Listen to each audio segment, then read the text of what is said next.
ঘুরতে ঘুরতে এই যে আমরা মাঠে এসেছিলাম আলু জমি দেখতে, কিন্তু এসে দেখি এই যে পাশে কাকা শ্বশুরের কত সুন্দর ফুল লাগিয়েছে, সেই জমিটাই তোমাদের সাথে শেয়ার করব।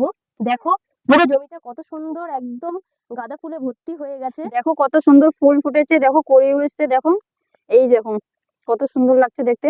কালকে ফুল তোলা হয়েছে, দেখো হ্যাঁ, এখন কালকেই শুকিয়ে তোলা হয়েছে। শুকিয়ে গেছে। কাছ থেকে দেখাও একটু, এই দেখো এগুলো সব শুকিয়ে শুকিয়ে গেছে, নাহলে জমিটা আরো বেশি ভরা ভরা লাগতো, আরো বেশি ভালো লাগতো, তোমাদের দেখতেও অনেক ভালো লাগতো। দেখো এখানে ফুল একটা জমিটা, আবার হলুদ গাছও আছে, ফুলের। এই ফুল জমির অপোজিটেই হচ্ছে আমাদের আলু জমি।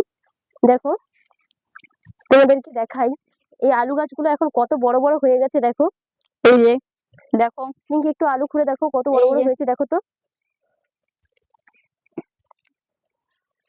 এই দেখো বন্ধুরা কত সুন্দর হয়েছে, ছোট ছোট, এখনো অনেক বড় হবে, এখনো 1 মাসের মতো টাইম লাগবে, তারপরে আলু ঠিক হবে। ঢাকা দিতে। ঢাকা দিয়ে দিই, নাহলে আলুটা নষ্ট হয়ে যাবে।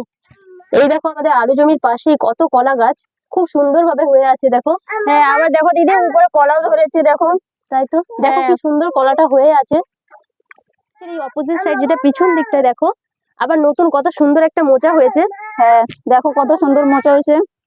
এই দিকেরটা আবার ভালো দেখা যাচ্ছে দিদি, এই সাইড দিয়ে।